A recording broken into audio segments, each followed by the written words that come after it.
Hello. Alvin here from NerdFit Gaming, bringing you a game review of the latest game from the Dragon Ball series, Dragon Ball Xenoverse. Dragon Ball Xenoverse is largely based off of the concept of demons of some sort trying to go back in time and alter the history of the Dragon Ball universe that we've all come to love. The game starts out with Trunks making a wish to Shenron for Shenron to bring him someone who's capable of dealing with all these transgressions that are occurring. When you arrive in Toki City, where you meet up with Trunks and he pretty much explains why he's there and his position in Toki City. Essentially, Trunks going back in time to save Goku during the Android Saga was apparently a giant fuck-up and fucked with the entire flow of time. Way to go, Trunks. You're gonna kill us all. So pretty much to repent for all of his transgressions, Trunks oversees a group called the Time Patrollers in Toki City, and they pretty much report to the Supreme Kai of Time. And they're pretty much a group of fighters that go throughout time and pretty much make sure that no one else does what Trunks did. Which, if you think about it, it's kind of weird, because they go back in time to fight and fix people from going back in time. So essentially, it's up to you and Trunks to go throughout time to where these alterations are happening. Find out who's altering history and put an end to it. Even though I was making fun of it, the plot of the game in theory is actually pretty cool if you think about it. But to be honest, it kind of ends up being a greatest hits of the Dragon Ball Z series. But instead of being Goku or Vegeta or someone, you're your own created character with a few twists here and there. There's enough new content and characters and whatnot, and some humor sprinkled in, that it doesn't diminish the value, even though it's kind of an exaggerated Mortal Kombat style game. I mean, let's be real for a second. The first two demons that you encounter and you're kind of at battles with and whatnot, and give like villains, like Nappa and Raditz and Frieza and everyone, huge increases of power. And during the Cell Saga, they power up Hercule to the extent where he's even more powerful than Goku and Gohan and everyone else at that time. So pretty much what happens is that until you're able to drastically power up your character, Hercule's gonna fuck your day up. He ended up being one of the hardest matches that I had, which is both hysterical and pathetic for me.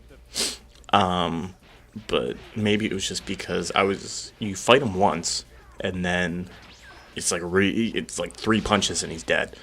But then he powers up, and then he starts flying around and shooting ki blasts at you, and you're like, what the fuck is going on? This isn't what I signed up for. I'm kind of afraid, and I may have peed a little. Gameplay's pretty traditional from what I've experienced from other Dragon Ball fighting games. You battle your opponent, and you get points and money for winning based on certain conditions that are set for each level at the beginning of the level. Some of the conditions range from defeating certain opponents in a certain order, defeating opponents within a certain time frame. Sometimes you have to let some of your allies die, which is weird, but it triggers other events for other characters. Like in one mission, you have to let Frieza kill Krillin, because that's what sets Goku over the edge and makes him become Super Saiyan. So if you don't, and that's how you unlock, I believe, the Super Saiyan ability. So if you never let Frieza kill Krillin while you're playing that particular mission that time, you don't have the chance to unlock Super Saiyan because Goku never becomes it. One of the best additions to the game is actually something that doesn't happen while you're fighting, and it's the opportunity to actually explore Toki City and run around and buy things that customize your character, whether it's clothing or moves or items like Sensu capsules and health capsules and all that other great stuff.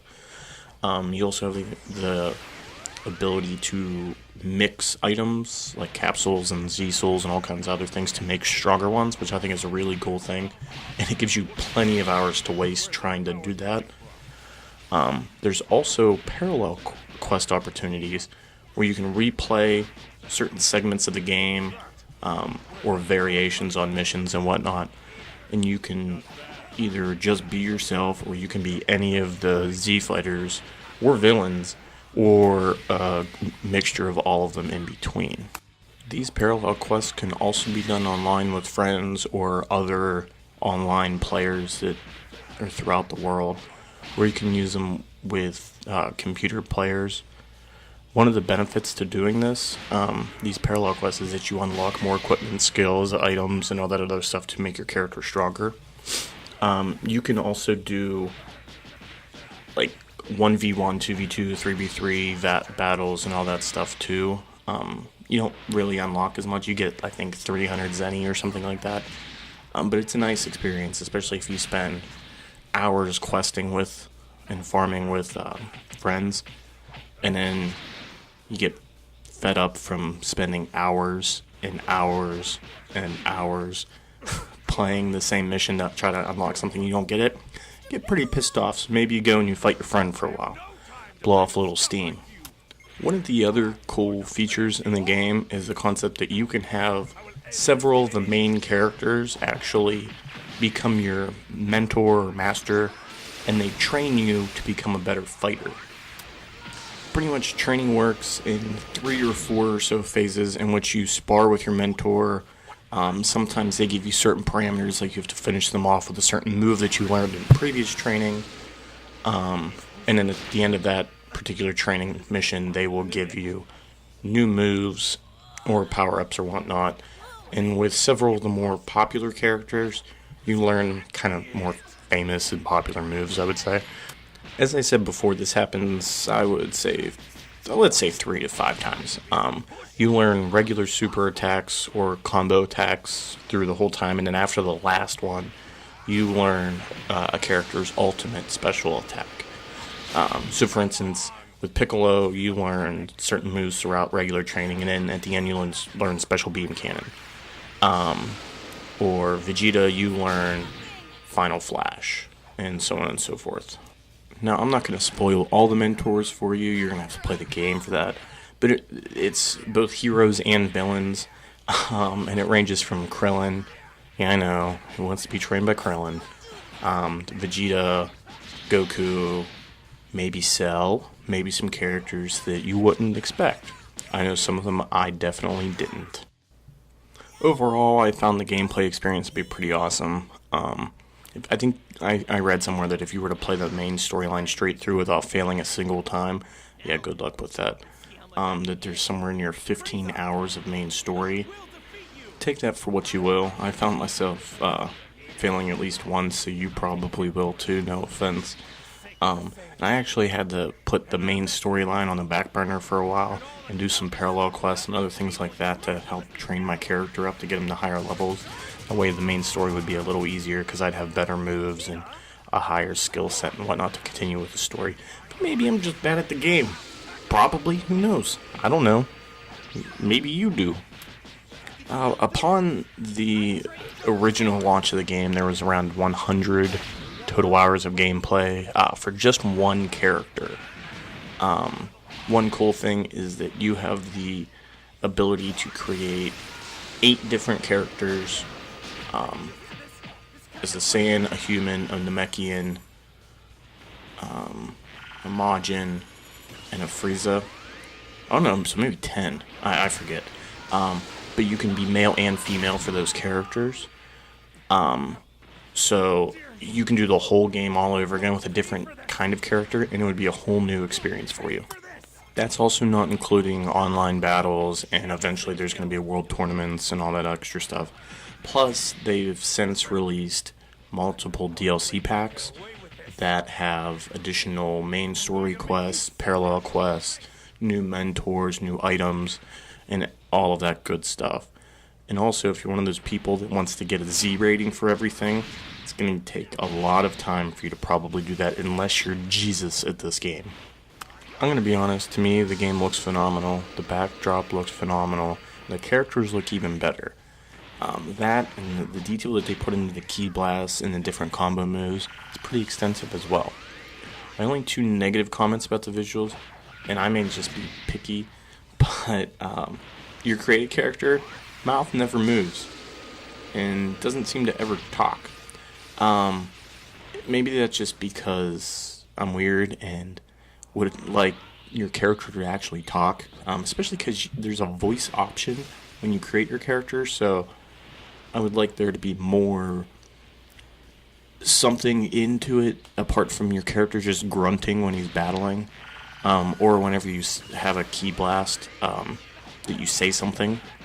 That seems to be the only time you ever talk, which is much dialogue as there is in this game, but it'd be really cool if you could have had more, a more vocal input into the game. I feel like that would have, to me, would have given me more connectiveness with the game. I don't know if that's the right way to say that, but oh well. Another kind of cool thing to me was how the game would switch between different visual settings, or what, I don't know the fancy terms for it, but it would be the regular gameplay footage, and then sometimes it would break it into the cinematics, which would be a little higher detail, and then a couple times it actually went into more of a cartoonish, which sounds weird since this is all anime, but a more cartoonish look. And at first it's like, what the fuck is this? Like, where did this come from? But then once you lose and have to redo the mission a couple times, you really start to appreciate the fact that they switched it. Because to me, it kind of connected and gave a little homage to the actual anime series and the games themselves. But maybe I'm just being overly dramatic and sentimental. Game and regular roaming environment are pretty true to the series, with no drastic changes. I think that's definitely a plus, because if it's not broken, why fix it? The musical score, too, is pretty good. It's layered in a way that it's minimum when it needs to be when you're just kind of roaming around Toki Toki, and really intense when you're battling Frieza, Cell, Boo, and some of the more difficult characters you meet later on. And there's a mission where you fight Frieza, Cell, and Boo all at once. So the music's pretty hype at that point.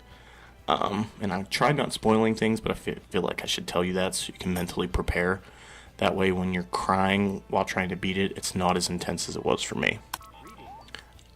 I already kind of mentioned my complaints about the mouse not moving and all that stuff, so I'm not going to go into that a whole lot apart from just mentioning it right now. One of the other complaints I had was that your computer partners through the main storyline don't do shit. This becomes more evident as your character gets better and the opponents get harder. Most of the time they just fly around the opponent and distract them, but don't do any damage. And I recall a 2v2 battle in the main story with Trunks, and he pretty much just floated around the air while the opponents beat the living fuck out of me. And he just stood there and was like, you can do it, no, fuck you, Trunks, help me. Fucking do something. This is your fault to fucking begin with, so maybe put your fists up and fight. The only exception with this, and I've since found that there's a couple missions where even he's at fault, is Goku. He doesn't single-handedly beat opponents like I feel like he should, since, he's Goku, but he at least will do a little bit of damage, and this doesn't leave you hanging to get raped by all the other characters. Apart from those few minor complaints, which in theory really aren't that bad, I thought this was a really great game for the true die-hard Dragon Ball fan, and a pretty sweet one for someone who just likes fighting game with a little RPG thrown in there. There's definitely a lot of replay value in this game. The concept of going through parallel quests with friends or alone is definitely worth it. But with the diverse customization of your characters and the fact that you can go through the game again and again and again and again and again with all kinds of customization, I think is really cool. Like I said, if you're a fan of the Dragon Ball universe, this is definitely going to be a game you're going to want to get. You'll relish the chance to play through all these hours in every customization form imaginable. If this is your first experience with Goku and the other Z Fighters, then you may want to rent it out additionally from your local video game rental place. But I think you'll still appreciate the gameplay and stuff. You just may not be as invested in the storyline as the rest of us are. And you may not spend hours farming for that one move the times 100 Kamehameha, it's still fucking getting to me. But I think anybody will really appreciate this game. I'm going to give it a 9 out of 10. The gameplay and customizations are truly great.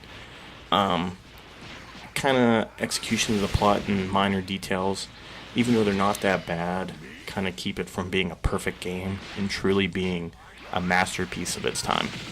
So with that, thank you for watching and listening. Check back some other time for our next reviews, and always check our Twitch channel for what seems to be right now almost nightly streams. So don't forget to like, comment, and subscribe, and we'll catch you all next time. Peace out.